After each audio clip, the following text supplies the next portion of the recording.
নমস্কার সবাইকে, কেমন আছেন আপনারা সবাই? আশা করছি ভীষণ ভালো আছেন। তো শুরু করছি নতুন আরেকটা রিডিং। আজকের বিষয়টা হচ্ছে নতুন বছরে জানুয়ারি মাসে আপনার লাইফে কার আগমন ঘটছে, কোনো নেক্সট নাকি এক্সের, তো সেটাই দেখব। তো আমি এখানে দুটো পাইল রেখেছি, দুটো নেম প্লেট। আপনারা আপনাদের নামের ফার্স্ট লেটারটা যে পাইলে আছে সেটা চুজ করে নেবেন। তো আমি শুরু করব পাইল 1কে দিয়ে।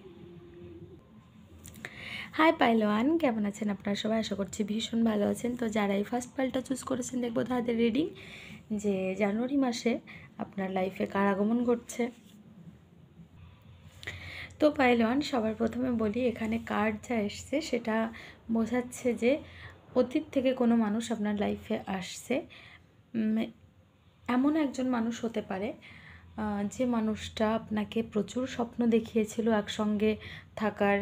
হ্যাঁ, যখন আপনারা একসঙ্গে ছিলেন প্রচুর স্বপ্ন দেখিয়েছে। মানে দিনের বেলা যেমন স্বপ্ন দেখে মানুষ জেগে, চোখ খুলে যেমন স্বপ্ন দেখে, ঠিক তেমন আপনাকে স্বপ্নের রাজ্যে নিয়ে গেছে। হ্যাঁ, কথায় একেবারে এমন একজন মানুষ আপনাকে বড় বড় স্বপ্ন দেখিয়েছে। সেই মানুষটা যখন বাস্তবে আপনার পাশে থাকার কথা ছিল, ঠিক সেই মুহূর্তে সে পিছু হটে চলে গেছে। মানে বোঝাই যাচ্ছে ধোঁকা দিয়ে চলে গেছে আপনাকে। এরকম একজন মানুষ কারুর ক্ষেত্রে হতে পারে। কিছু খুব অল্প সংখ্যক মানুষের জন্য এরকম যে সেই মানুষটা যথেষ্ট ভালো আপনাকে বাসতো,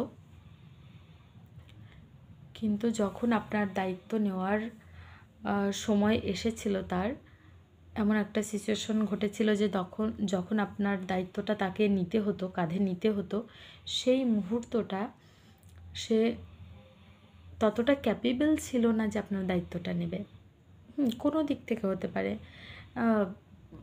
পারে তার মাইন্ডের দিক থেকে সে ম্যাচিউর ছিল না, সে ভয় পাচ্ছিল যে কিভাবে নেব, হয়তো আমার অল্প বয়স মনে হচ্ছে। এটা ছেলে মেয়ে যে কেউ হতে পারে, যে সে বিয়ে করার জন্য একটু ভয় পেয়ে গেছে, পিছনে হেঁটে গেছে যে না আমি হয়তো পারবো না, সংসার একটা বিশাল বড় ঝামেলার জিনিস কিংবা বিশাল বড় বিষয়, সেটা এই মুহূর্তে আমি হ্যান্ডেল করতে পারবো না। একটু ঘাবড়ে গিয়ে সে পিছনে হটে যায়। অ্যাকচুয়ালি এই মানুষটার কথা বলছি, কিন্তু আপনাকে ধোঁকা দেয়নি। মানে সে নিজে কনফিউজ ছিল, যথেষ্ট ভালো আপনাকে বাসে, দিনের বেলা আপনাকে স্বপ্ন দেখায়নি, আর যদিও দেখিয়ে থাকে তো সেটা সত্যি বাস্তব যে সে সেটা করতে চেয়েছিল, কিংবা মিথ্যে কিছু বলেনি আপনাকে। কিন্তু সেই মুহূর্তে সে এমন একটা সিচুয়েশনে ছিল, হতে পারে পারিবারিক ব্যাপার, কোনো একটা বিষয়, যার কারণে সে আপনার হাতটা শক্ত করে ধরে রাখতে পারেনি, ছেড়ে দিতে বাধ্য হয়েছে। আর কিছু মানুষ তো টোটালি একদম ডাহা মিথ্যে কথা বলে বলে ধোঁকা দিয়ে চলে গেছে। হ্যাঁ, সেই মানুষটা আসতে পারে মানে আসার রাস্তা খুঁজছে, এটাই আর কি।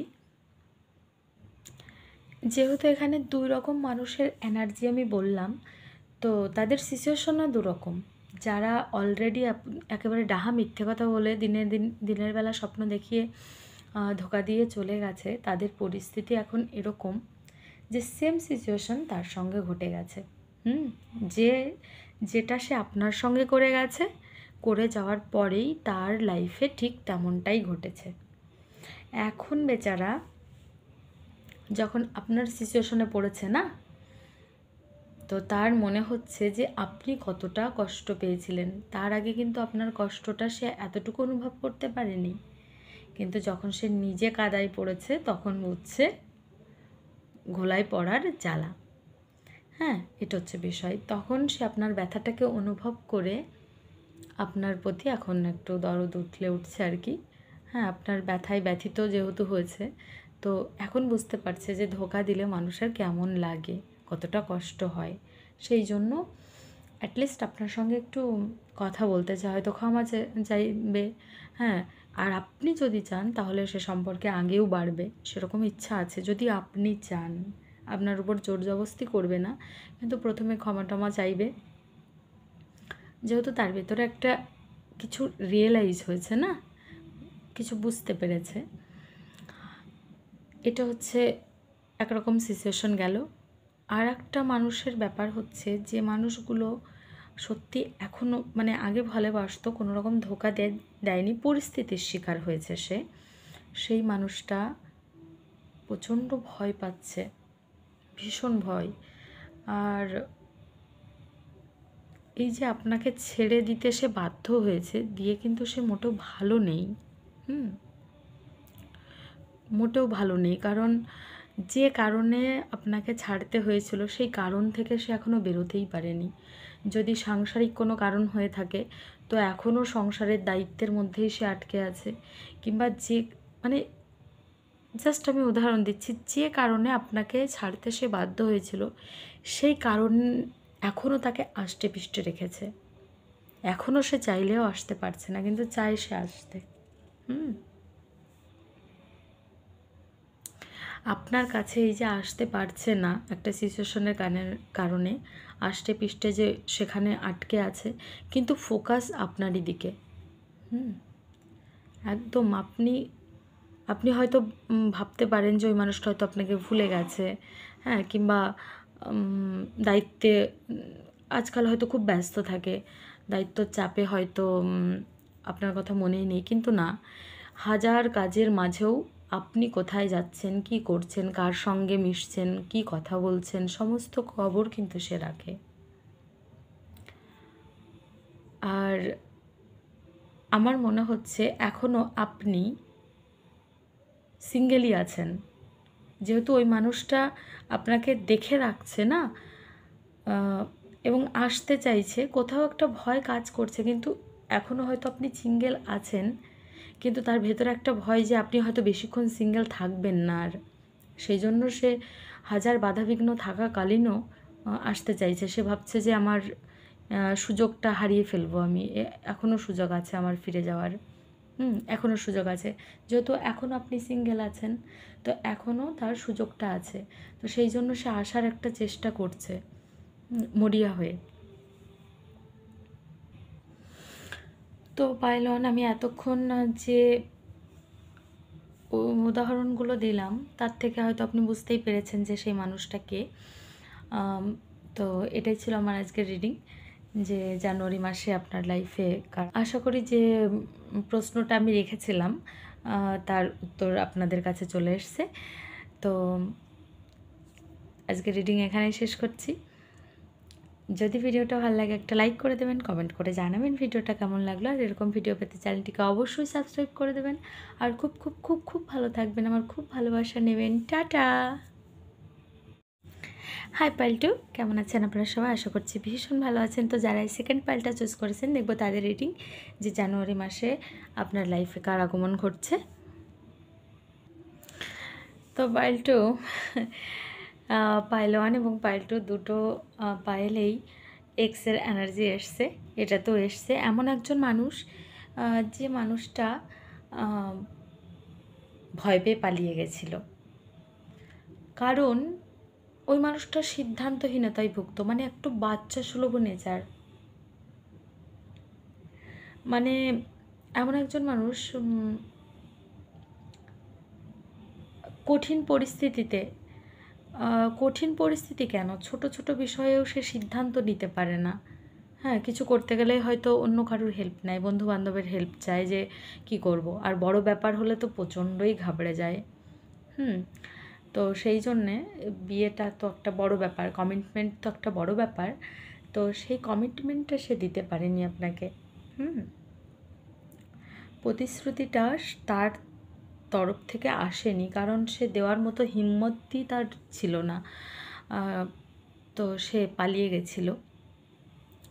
এখন আপনার কাছে আসছে, তবে এমনি এমনি কিন্তু আসছে না।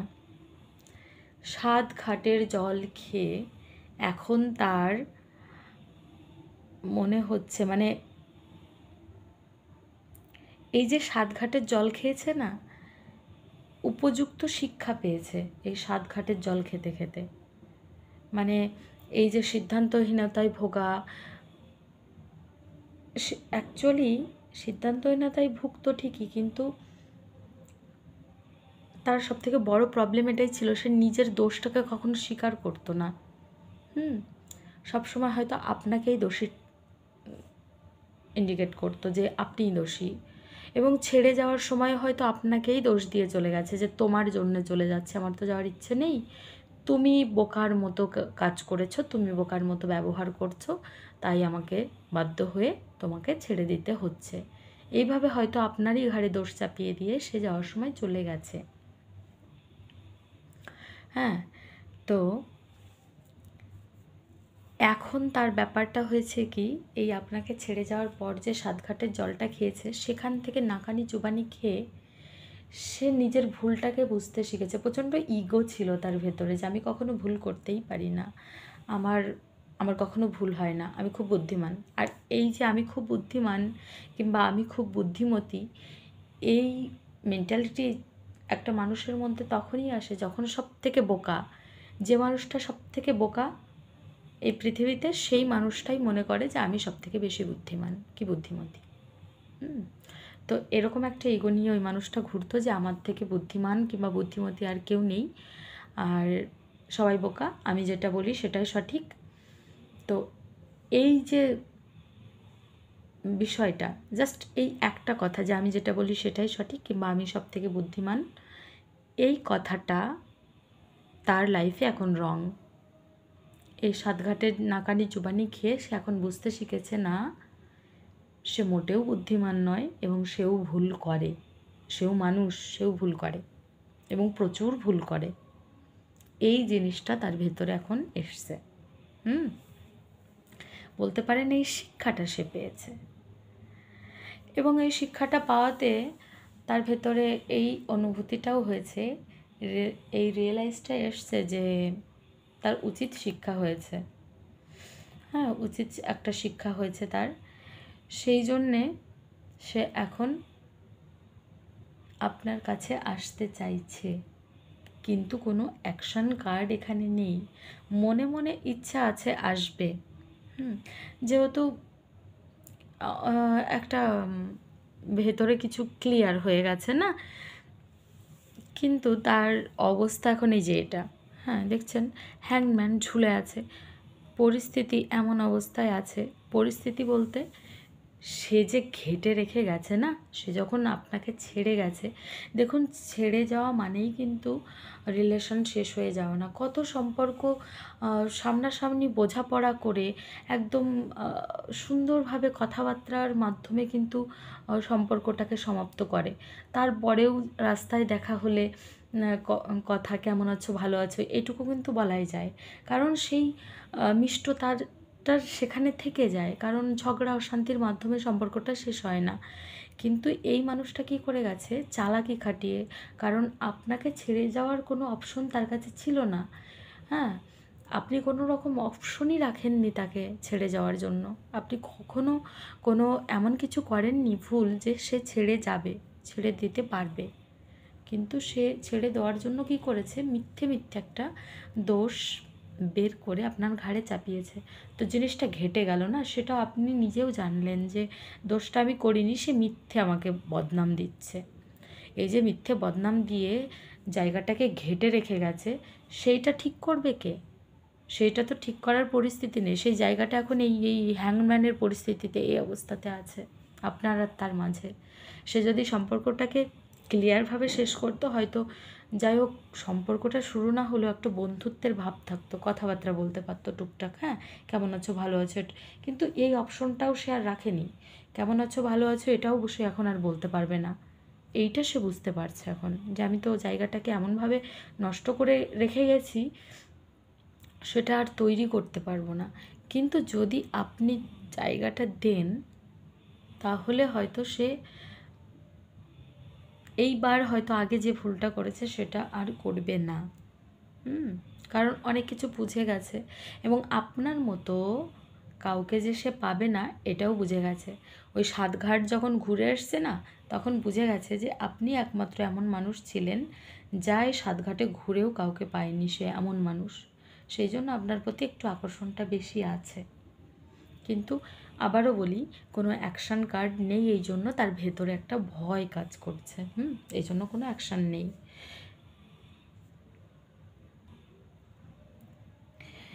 দেখুন, জাজমেন্ট কার্ডটা এটাই বোঝায় যে সে এইবার আসলে তো হয়তো প্রতিশ্রুতিটা ঠিকঠাকই দেবে, কিন্তু আপনি বিশ্বাস করবেন কতটা। হুম? তার ভয় এটা যে আমি তো এবার গিয়ে কমিটমেন্ট দিয়ে দেব, আমি থাকতে চাই তার সঙ্গে। কারণ সে বুঝে গেছে আপনার মতো হীরের টুকরো তার কোথাও পাবে না। এইবার ব্যাপার হচ্ছে আপনি তাকে কতটা বিশ্বাস করবেন সেটা নিয়ে সে দুবিধার ভেতর আছে, সেটা নিয়ে সে ভয়ে আছে যে আমি তো আমার মনের ইমোশন, মনের ফিলিংসগুলো সব তাকে বলে ফেলবো, কিন্তু সে কি বিশ্বাস করবে?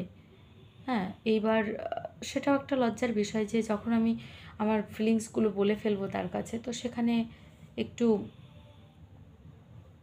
যখন আপনি তাকে অ্যাভয়েড করে দেবেন তখন সে একটু লজ্জা বোধ করবে। সেই ভয়, লজ্জা সব কিছু মিশিয়ে একটা দুবিধা কাজ করছে। এই দুবিধাটা না কাটলে কি অ্যাকশান কিছুতেই সে নেবে না। তবে আসার ইচ্ছা আছে তার জানুয়ারিতে। হ্যাঁ, আসার ইচ্ছা আছে এবং দুবিধাটা কাটালেই সে আসবে।